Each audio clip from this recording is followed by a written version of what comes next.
When you think about businesses that are selling through the roof, like Aloe or Allbirds, sure, you think about a great product, a cool brand, and great marketing. But an often overlooked secret is actually the businesses behind the business, making selling, and for shoppers, buying, simple. For millions of businesses, that business is Shopify. Nobody does online business better than Shopify. It's home of Shop Pay, the #1 checkout in the world. You can use it to boost conversions up to 50%, meaning way less carts going abandoned and way more sales going through to checkout. Sign up for your $1 per month trial period at shopify.com/income, all lowercase. Go to shopify.com/income to upgrade your selling today. That's shopify.com/income. This episode is brought to you by Nordstrom. Summer's almost out and fall's calling. Luckily, Nordstrom has everything you need for the season ahead, all under $100. Discover new arrivals from your favorite brands like Mango, Princess Polly, Wave, Free People, BDG, and more. Whether you're planning a last-minute getaway, heading back to class, or refreshing your office looks, you'll find the latest trends and beauty must-haves without breaking your budget. It's easy, too, with free shipping, free returns, and in-store order pickup. Shop today, in stores, and at Nordstrom.com. This episode is brought to you by Espolón Tequila. Slow, sticky, snoozy. They call these the dog days of summer. But Espolón? They don't do boring. Welcome to the Marg Days. Espolón Tequila. 100% blue Weber agave, born to shake up your summer. Just add lime, agave, and a little attitude. Visit espolontequila.com. Espolón Tequila, 40% alcohol, volume 80 proof. Copyright 2025 Campari America, New York, New York. Drink responsibly. I'm Jason Pack, and this is Disorder, a show where we are willing to bend the rules a little bit, push out the envelope, and show you that the geopolitics podcast genre can actually be fun. Today, we're going to engage in genre busting by dissecting a fictional spy story, A Spy at War, with its fictional pseudonymous author, Charles Beaumont. You might ask, why would we do such a thing? My overall contention is that spy stories in general, and this one in specific, may give us more insights into major dynamics affecting domains like the Ukraine-Russia war or media misinformation influencing our elections than just interviewing think tank experts or policymakers on those same topics. In the first book in a series, A Spy Alone, a former MI6 officer using the pseudonym Charles Beaumont illustrates the salience of political fiction to help us grapple with our disordered Shakespearean world. I wrote a review of that book for Cypher Brief that you can read in the show notes. Beaumont has now produced a sequel to that work, A Spy at War, and we're extremely lucky to have Beaumont on our pod. His audio is being scrambled to protect his identity, but we're only the second major podcast to be able to get Beaumont to appear. Welcome to the podcast, Charles. Thank you for having me on. It's a great privilege. Firstly, I'd like to probe you with some questions on your background, the role of intelligence in our multi-decade-long confrontation with post-Soviet Russia. Let's start with a lightning round before delving further into the book. So, you've worked in the British intelligence services. I am going to assume that you know more about the role of Western intelligence in dealing with Russia than the average just reader of books like me. Would you say that Western nations have used spycraft to mold the political evolution of post-Soviet Russia? The relationship between Western nations and the Soviet Union, and then following that Russia, has been intertwined with the work of intelligence services, and that's true for both sides. For Russia, the sophistication and range of its intelligence services, their power and the way they operate has also always been a key part of the Russian state. But even for us in the democratic West, whether we're talking about the US or the UK or other major countries, it has always been seen as the case that to understand and work with Russia, but also perhaps to contain Russia, you need a very, very strong intelligence base because it is a country that operates in a conspiratorial and secretive manner, and that is just part of the political culture of Russia. So I think intelligence is, perhaps more than in any other international relationship, an absolute core element of any relationship with Russia. In the Yeltsin period, when everything was in flux and the Russian economy was in some ways on its knees and in other ways open for us to make a lot of money with Western consultants and businessmen running everywhere from Vladivostok to St. Petersburg, would this have been a good time for Western spies to recruit networks, shape outcomes? Were they doing that? Were they effective? If not, why? I think there was definitely a case of a lack of focus on Russia post the breakup of the Soviet Union. I think this happened at two levels. So at the leadership levels of globally significant intelligence agencies, CIA, SIS, aka MI6, there would have been this sense of the peace dividend, which of course is a concept we're all familiar with.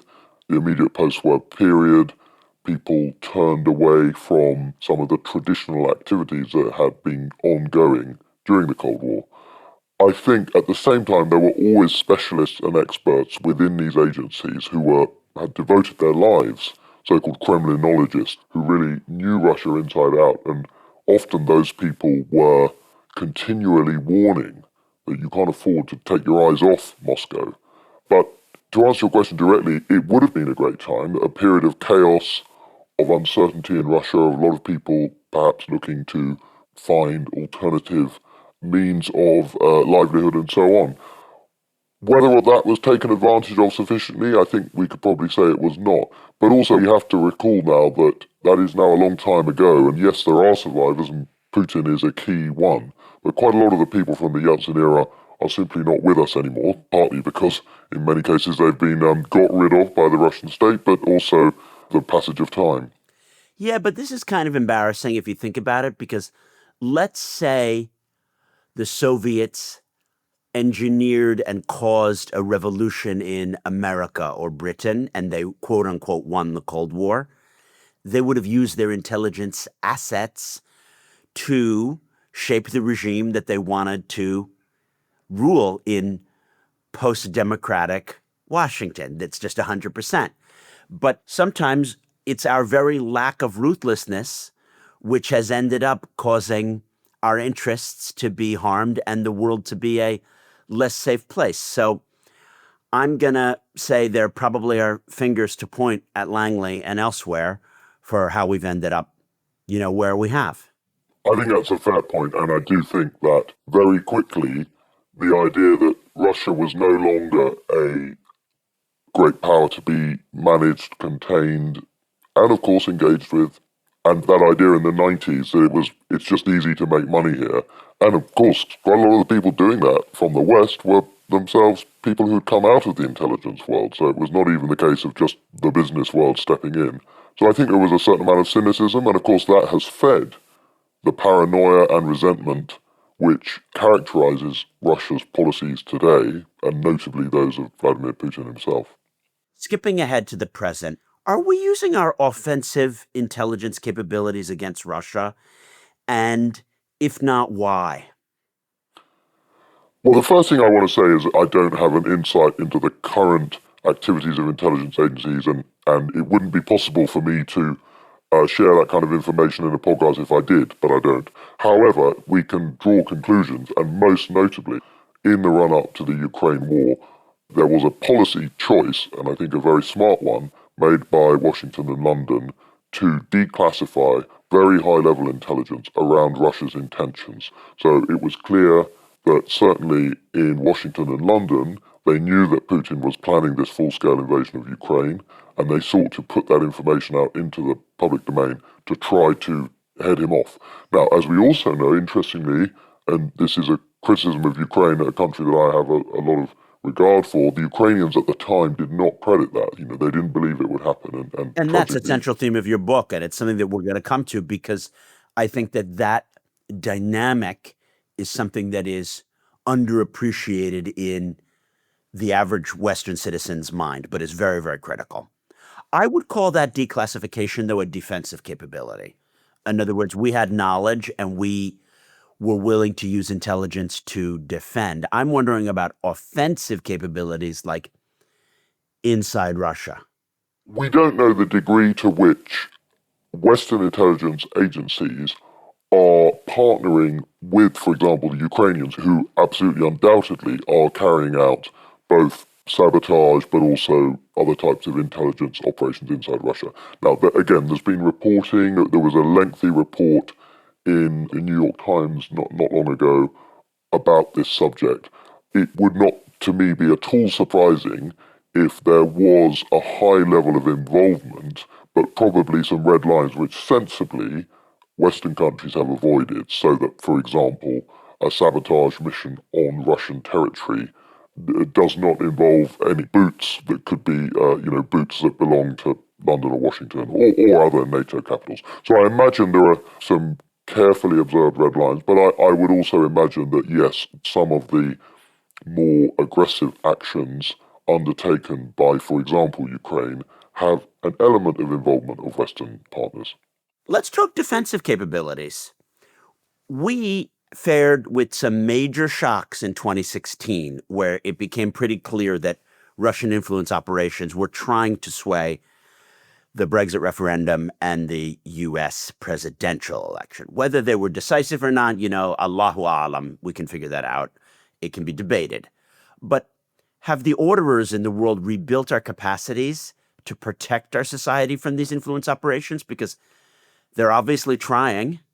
You mentioned both the US election of 2016 and the Brexit referendum. Well, as we know, the Brexit referendum, there has still not been a formal investigation of Russia's role. As it happens, a new bit of data emerged that a cell of Russian spies, which was rolled up just in the last few months and has been reporting of that, they're actually Bulgarian nationals operating in the UK.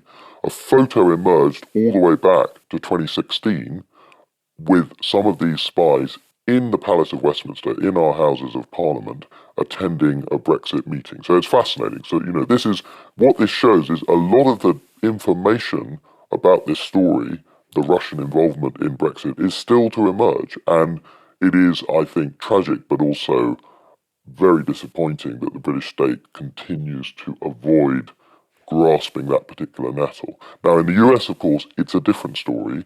Elements of the US state have confronted this. The Senate Intelligence Committee did a really extensive and impressive report on Russian interference in the US system, one which sadly had been often ignored by American politicians. And of course, you have the additional challenge of President Trump himself clearly being ideologically in some way aligned with elements of Russia. And of course, we can speculate as to whether it goes further than that. Speaking of Trump, let's talk compromat. Everyone has long wondered about the existence of the mystical P tape, or something along those lines, where Putin has Trump by the balls. Of course, Trump is in office now and has done every shameless thing under the sun, so it would seem difficult to blackmail him at this point. Do you think that exists? And conversely, do Western intelligence services create and utilize compromat of our own? And if not, why? So the answer to the first question, does some kind of coverage exist of Trump behaving in a way that would, for most people, be compromising? I'm pretty sure it would, simply because we know that Trump was at this hotel in Moscow. There is reporting, which is not in the Steele dossier. I've mentioned the Senate Intelligence report. There's reporting that he was definitely enjoying local entertainments while he was there. This is a hotel controlled by Russia's intelligence services, so it would be bizarre if they do not have this material. Now, the question is, can he be blackmailed? Well, that's, there are so many cases involving Trump and sexual improprieties. One might argue that he can't on that subject. There may be other things that he cares about. I think he cares deeply about being seen as a successful businessman. So perhaps if there were a question mark over that, that would actually mean more to him. I was going to say, I've always believed that when his Atlantic City casinos went bust and the money came in from Deutsche Bank to save him, the fact that that's entirely Russian money and it came with strings attached, that was a thing that could have been released in 2016 to sink him, and that maybe there's financial compromise. And they may also know about 666 Fifth Avenue and the ties to the Emiratis and the Kushners, that both the Kushners and the Trumps are entirely bought and paid for by Russian and Emirati money. Yeah. As others have said in the time since Trump's return to office, what would he be doing differently to what he's done if he was a fully recruited agent of the Russian state? And it's hard to answer that. So to go to your second question about whether Western agencies do this, in general, not very much. I think part of it is prurience, part of it is our culture is different, part of it is actually in a democracy. Yes, of course, intelligence agencies in a democracy, that's in itself an interesting subject. There's a lot of ambiguity there, but ultimately the actions that intelligence agencies carry out have at some level to be justified under a democratic system. And when intelligence agencies in a democracy stray outside the norms of democratic values, one might cite as an example the CIA's actions during the war on terror relating to torture, normally that ends in some kind of a reckoning. And there was obviously a big investigation into that subject during the war on terror. So I cite that as an example where Western intelligence agencies are more bound than perhaps many people might believe by moral and ethical guardrails. So getting a little bit closer to the book now, what about the role of intelligence agencies in trying to keep British or American business and political elites from giving secrets to the enemy? Do you know what I mean? So let's say you're a tech guy. You just make some kind of silicon wafer chip, but the Russians can't make that chip. What's the role of intelligence in keeping those private sector elites from giving away that shit? That's a great question, and I think, again, in democratic settings, our governments aren't very good at preserving the superstructure of national security beyond what we consider to be classified information inside government. As you rightly identify, many private entities might have information, technologies, other assets, which could be very valuable to our adversaries. To some extent, I think the real case study here is China. Certainly in the UK context, China has gone a huge way into Britain's universities, obviously lots of great research-led universities. Chinese money has funded research, which then is sucked straight back into China's national security state. And for a combination of a lack of funding from other sources, but also a kind of naivety, I think a lot of people in those sectors in the UK genuinely haven't really understood the implications of what they're doing. So there has been a tendency for business in the capitalist system to be allowed to function without any regard for those kinds of national security implications. I think it's changing. Certainly Britain now has these sort of national security investment provisions, but of course the degree to which that goes down to smaller businesses, people working in small universities, those sorts of issues, I think it probably still is not well understood. Let's turn to your brilliant book. We're talking about A Spy at War, which I recommend as a summer beach read for all the mega orderers. How much can a spy freelance in the field? One of the things that's very interesting about your book is that the man on the spot has like a lot of agency. You know, they choose to do an operation this way or that way, and they choose where to go. And is that realistic, or people quite constrained by the bureaucracy?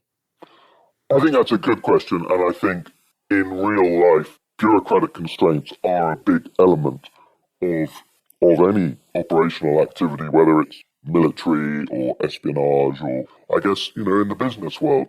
But one of the things that I've done as a framing device in my novels is my protagonist, Simon Sharman, is an ex-spy who's kind of on the outside, kind of working in a private sector environment, but is indirectly working for the British state in some ways. Now, that is partly to allow more freedom in the narrative. And of course, there is something in quite a lot of spy literature, the guy going rogue or the sort of the Lone Ranger type, which I think, again, a lot of authors find that interesting, both from a character perspective, but also actually that it gives them more freedom and that you don't write a novel about waiting for headquarters to respond to your last cable, which, ultimately might be a bit boring. Are there off-the-books spy operations? I mean, is there outsourced bits of Western spycraft which they hire private companies, like the way that Beltway bandits are hired to produce information about Syria and Iraq? Is this a thing? It has been a thing in history, and if we go back to the Cold War, particularly on the fringes of the Cold War, there are definite case studies which, because of the passage of time, we now have confirmation of. I know, for example, I think in Yemen, there was a time when British Special Forces agents all took unpaid leave, we're talking in the 60s, and then served in a kind of private intelligence, Special Forces operational capacity in that theatre. So, yes, this has happened in history, and it may well, of course, be happening now in the present. Very interesting. You take a moral stand in the book against certain broken aspects of the British establishment, which appear for short-term financial reasons to collaborate with Putinist fellow travelers. You fictionalize the relationships between British aristocrats, city money managers, and other people who've benefited from Russian money, and hence facilitated the rise of pro-Putin neopopulists in Western capitals. Is this fictionalization inspired by specific individuals in Britain? And what do you think that this tells us about the rise of a certain class of sovereign individual, libertarian, smug, individualist billionaire in Britain and America? Yeah, well, yes, inspired by real people.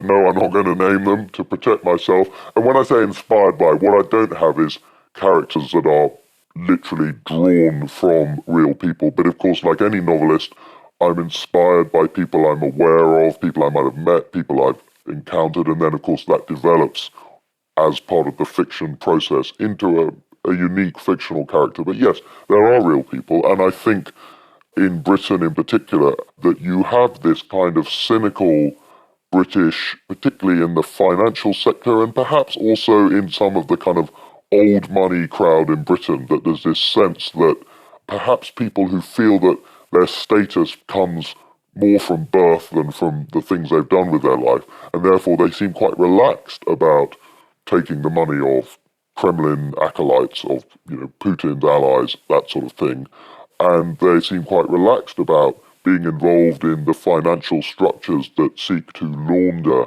kleptocratic Kremlin money and launder it through the Western financial system.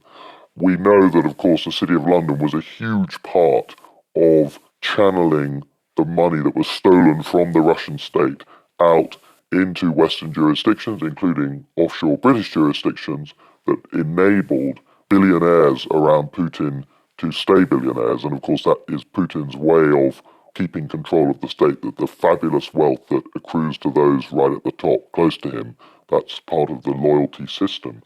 And a lot of British people made their money as part of that process. So it's a feature of people who seem to think that it doesn't really matter what they've done, and that private individuals of great wealth should not be bound by the laws and regulations that ordinary people seem to be bound by. And as we see in the second Trump administration, those people are very, very influential.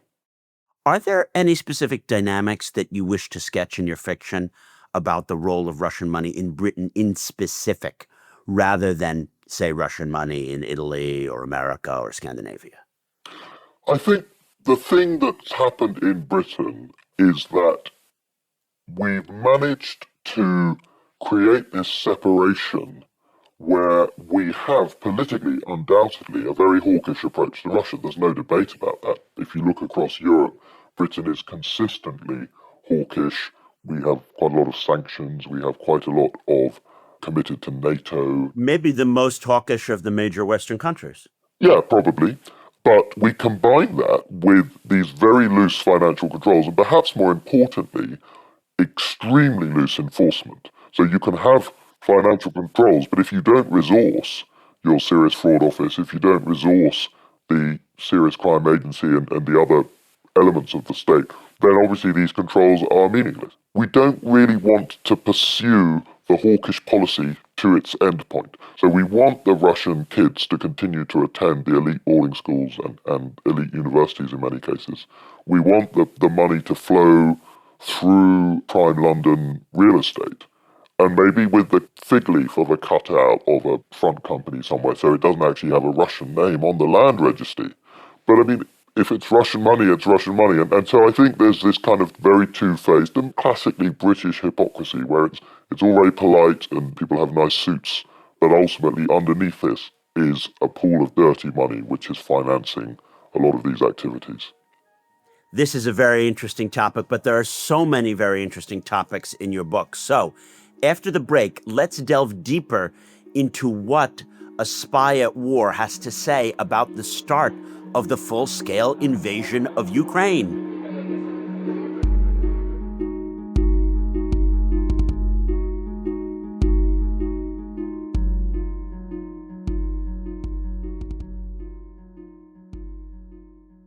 She's made up her mind to live pretty smart, learn to budget responsibly right from the start. She spends a little less and puts more into savings, keeps her blood pressure low and credit score raises. She's cutting debt right out of her life. She tracks her cash flow on a spreadsheet at night. Boring money moves make kinda lame songs, but they sound pretty sweet to your wallet. PNC Bank, brilliantly boring since 1865.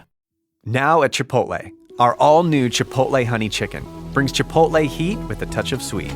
Seared smoked peppers and savory Mexican spices, blended with a hint of pure honey for a perfectly balanced sauce. All combined with fresh, tender chicken hot off the grill, served up in your favorite burrito or bowl. New Chipotle Honey Chicken takes heat and sweet to a whole new level. But it's only at Chipotle for a limited time. Order now in the app for pickup or delivery. Chipotle, for real. Hellmann's believes they can turn any mayo hater into a lover. So, if you know someone who thinks mayo equals bland, show their taste buds the truth and challenge them to try Hellmann's flavored mayo. With irresistible flavors like Hellmann's spicy mayo, garlic aioli, chipotle, and Italian herb, they'll be eating their words. Challenge haters to try Hellmann's flavored mayo and get them to eat their words. Learn more at hellmanns.com/eatyourwords. We are back with Charles Beaumont, the pseudonymous author of A Spy at War. In your beautiful book, you portray the immediate lead up to the Russian assault on Kyiv in February 2022. And you talk about how there was a kind of frantic effort on behalf of the Russian intelligence services to mobilize loyal clandestine assets to overthrow the regime and allow the paratroopers and the military advance to capture Kyiv, while simultaneously there was an attempt to eliminate moles inside the Ukrainian government that might oppose the invasion or whose loyalties were suspect. Did this happen at all in real life? Do we have any glimmerings about that plot line that allowed the fictionalization in your story? Jason, that's a really interesting question, and I think the short answer is yes, that is true, what you've described. So if we look at the fact that the Russians sought to invade a huge country, Ukraine, such a huge country, with really not a very big army, we have to ask ourselves, what were they thinking? Some people have just assumed that there was a kind of incompetence, a level of wishful thinking. I would say it's not as simple as that. And I think what was happening was this expectation that there was actually a coup ready to go. So in fact, the invasion of Ukraine, particularly the seizing of Kyiv, was a kind of act. It was a sort of Potemkin invasion. What was actually supposed to happen was a coup would seize power, would probably arrest and maybe kill President Zelensky. And at that point, an army would march in, appearing to be invading the country. Is it better to have the image of an invasion conquering the country rather than just a coup? Well, I guess you need enough of an invasion to make the coup plotters take you seriously, and that's part of it. And I think there are historic analogies, particularly when the Russians rolled into Prague, the Prague Spring so-called, and it wasn't a sufficient Russian army to take over the country, but it was sufficient when combined with coups and assassinations and various other actions, sufficient to put a lid on what had happened. Now, of course, what we know in Ukraine is it wasn't sufficient. The operation failed, thankfully. It failed for various reasons, and again, reasons that I try to portray in the book. Partly, people who perhaps had been willing to work with the Russians in one capacity weren't prepared actually to hand their country over to Russia. And I think that that's very compelling and very likely. That resonated with me a lot, and I think it's a fun thing to know about. What do we know about the GRU's penetration of the Ukrainian government in the years leading up to 2014 or in the 2014 to 2022 period? And my question is, how could they have gotten it so spectacularly wrong that, the paratroopers packed their dress uniforms and they really thought they'd be in Kyiv in 3 days? I mean, aren't we talking about one of the great intelligence organizations in the world? How could it have been so botched? Yeah, those are very good questions. Certainly the level of penetration, and I would say we can learn from Ukrainians themselves. There's been investigations, there's been arrests of very high-level Ukrainian security officials. Ukraine, of course, has been targeted for decades by Russia, and inevitably, when you have two countries with so much shared history and interaction, the degree to which it is possible for Russia to put pressure on and ultimately, in some cases, recruit senior Ukrainians is understandable. So definitely there was a high level of Russian penetration activity, all kinds of attempts to interfere at every level of the society. How they got it so wrong, I think, is a story about why Russia is often wrong, because actually corruption clouds the picture. The Russians had enormous budgets. The FSB and the GRU had enormous budgets for their activities in Ukraine, but a lot of that money appears to have been stolen either by the Russian officers involved or maybe in some cases by the Ukrainians that they had recruited. And one might say, well, good for them, steal the Russian money and mislead them. One can understand a certain attitude there. So I think it's an example on one level of, yes, Russia has these very capable services, but ultimately it's a kleptocracy. It's a country in which people's first instinct is to line their own pockets, and therefore that undermines its efficacy. So you paint a picture of a world where secret agents are embedded in mainstream bureaucracies.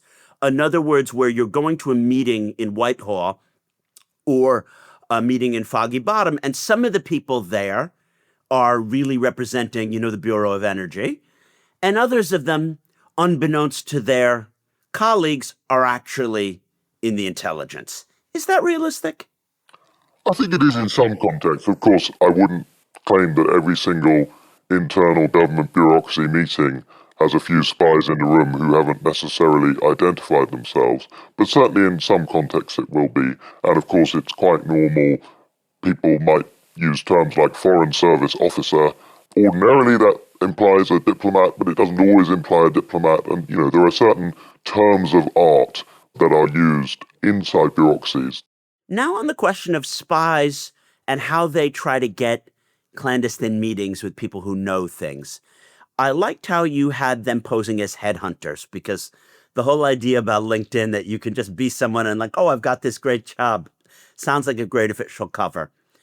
What about journalists and academics? I mean, is this something that an intelligence officer can easily pose as to obtain source meetings? I think journalism, academia, one can see the advantages. By definition, journalists have to ask difficult questions. I have a curious mind. They're going to seek a lot of contacts. But in both of those examples, you expect a body of written work. Now, there are case studies where it's emerged into the open that, for example, I think there was one where there was a so-called Brazilian academic working in Norway, and it turned out that he was actually a Russian who had acquired a fake Brazilian identity and had even built up a career of published work. Particularly in the modern era, if you're an academic, we immediately Google you and we see the papers you've published, and if you haven't published any, immediately your claim to be an academic is shaky. Similarly, as a journalist, In the old days, you could say, I write for a obscure newspaper in, Ohio.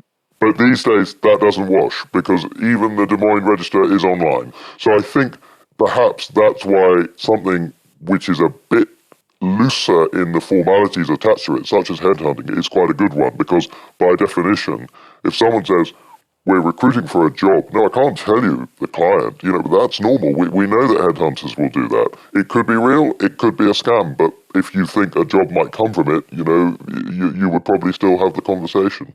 You know the battle lines of the Ukraine war very, very well.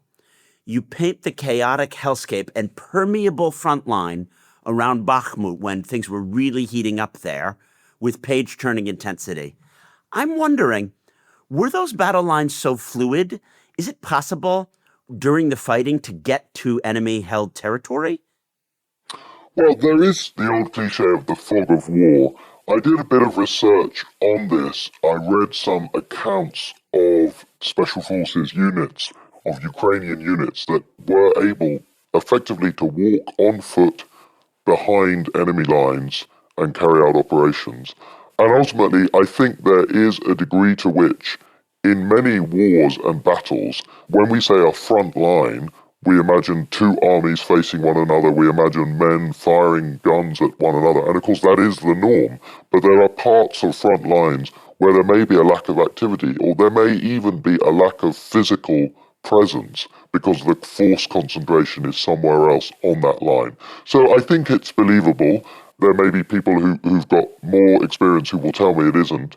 I've certainly had some readers from the military world who said that it was possible. And in a way, if we think about the history of warfare, there are quite often these operations that occur where people are able to cross an enemy line without being encountered. And so that ultimately is what I tried to illustrate. And I think that that's really important to think about, that the fog of war allows that. Let's talk more about Bakhmut. One of the key things in your book is the role of Chechen or Caucasian assassins. Why do they need, as it were, assassins or contract killers? It's a war. Isn't everyone a contract killer? And could you tell us more about what you're trying to fictionalize in terms of the role of these thugs? So one of the things that has happened in this war is that there is a Russian army, and the Russian army is fighting the Ukrainian army. But within that, there are many little armies. In an earlier period, of course, there was the Wagner mercenary group, which operated adjacent to, and people will know how that panned out with the uprising, Prigozhin. But there have been other units. There have been the Chechen military units. So obviously the Republic of Chechnya is part of the Russian Federation. It is not independent, but it has a lot of autonomy because its ruler, Kadyrov, is ultra loyal to Putin and is often used to carry out the dirty work. And I think some of this comes from this kind of Russian cultural superiority, that they believe that dirty work is work for Chechens, for Muslims, for people from the Caucasus. And in some extent, Kadyrov has leaned into that stereotype and as a result has gained absolute power within his little statelet. So there is definitely evidence that Chechen units operate in Ukraine and are often associated with extreme violations of the laws of war. And again, some of this has been reported, and in some cases I fictionalized events that have really occurred, the terrible war crimes and so on. And I did that deliberately because I wanted people to know that, yes, it's a work of fiction, but the basic ideas and incidents are based on reality. Charles, please order the disorder with me. What would you say spycraft teaches us about the world we live in and how our era of enduring disorder functions? Well, it's a fascinating question. I certainly think that the world of intelligence is by definition a world that is made for a disordered world. And of course, there are arguments to be had about whether intelligence contributes to disorder or can help with the ordering. But I think it is fair to argue that in this very chaotic world that we're living in, that intelligence is all the more important because ultimately world leaders and governments have less reason to be transparent than ever before because if you exist in a world where, for example, the president of the US is very unpredictable, you might be betrayed at any point over whether it's over tariffs or Greenland or sovereignty in the Panama Canal. All of these things we're in this unpredictable age. And we're in a particularly Shakespearean age where personal motives and psychology dictates the tectonic movement of geopolitics. Ergo, if you can stroke someone's ego or have something on them or infiltrate their organization, the Shakespearean elements can be moved in the ways that, the national interests of, it's going to make the Dow Jones Industrial go up 100 points. That's very difficult to use spies to do. But to infiltrate Shakespearean politics, it seems very likely. Yeah, and I think another thing, which is not in my novel, but it just feels that we're at the dawn of this complicated era, is that traditional alliances where certain countries wouldn't spy on one another because of long-running alliances. The most notable case study of the so-called Five Eyes, the Western Alliance, US, Canada, Australia, New Zealand, UK. The argument for not spying on one another within that setting maybe has fallen away because of this disordered world. Continuing to order the disorder, what's a capability that British intelligence should cultivate now that the Americans are not necessarily on the same page? And I don't mean spying on the Americans, but a global capability that Britain should refocus on. I think there's an alignment of soft power and intelligence. And of course, like a lot of elements of intelligence, this is controversial, needs to be managed carefully. But Britain's soft power capabilities, if we think about the BBC World Service, we think about universities, we think about wider intellectual reach, is extraordinary. And there is a way for intelligence to play a role in that, which is not to turn academics into spies.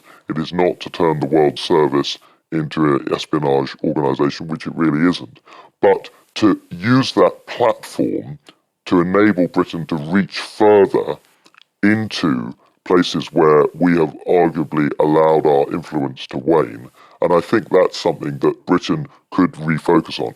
Unfortunately, in recent years, we've seen the opposite. We've seen reduction of funding, for example, to the World Service. No, it's absurd. It's absolutely absurd that British universities and the BBC and all of that have been allowed to become more plebeian because it was their world-leading character which was so critical for British soft power in the era of Fox News, Interesting how you tie that to intelligence. I'm not sure that I fully see the link, but I could see that Britain could have more pro-Western influence operations abroad. Yeah, and I think in that sense, that is where we've missed an opportunity, because we're living in this world where, if we take the global south, the influence and respect for countries such as Russia and China has increased greatly. But in spite of that, people don't want to live in Russia and China. They don't necessarily want to study at the universities of Russia and China if they have the option to study in the West.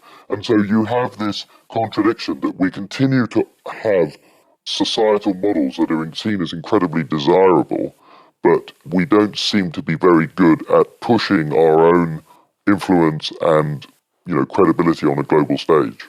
What is an institution that Western democracies should create to best counter Russian espionage and influence operations? I think a really powerful national security entity that actually had its focus on influence and interference, not necessarily espionage, but influence and interference, because such a thing doesn't exist in Britain. Some Western countries have elements of it, but certainly in Britain and most Western countries, you either have a security service whose job it is to find spies and uncover them, and that's very important work, or you have a rather kind of wishy-washy national conversation about what our values are and that sort of thing.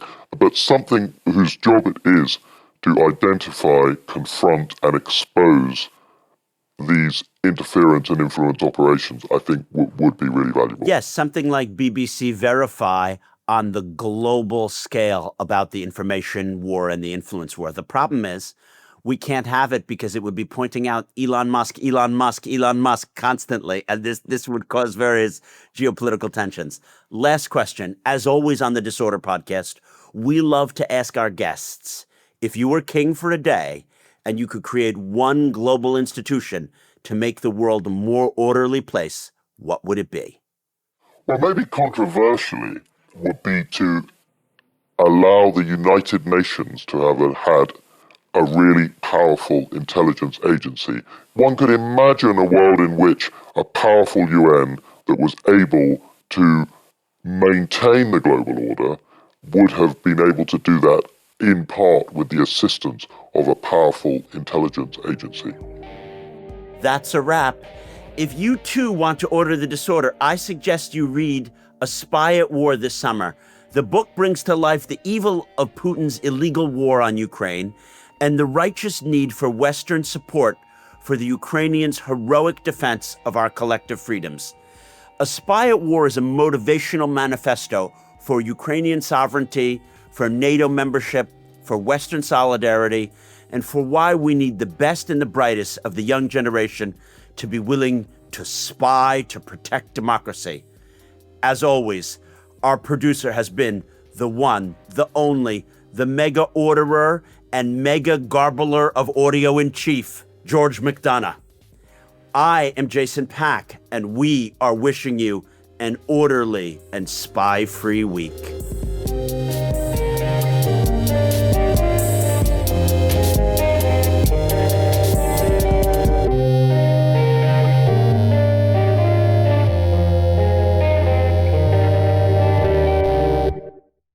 This is History's Heroes. People with purpose, brave ideas, and the courage to stand alone, including a pioneering surgeon who rebuilt the shattered faces of soldiers in the First World War. You know, he would look at these men and he would say, "Don't worry, Sonny, you'll have as good a face as any of us when I'm done with you." Join me, Alex von Tunzelmann, for History's Heroes. Subscribe to History's Heroes wherever you get your podcasts.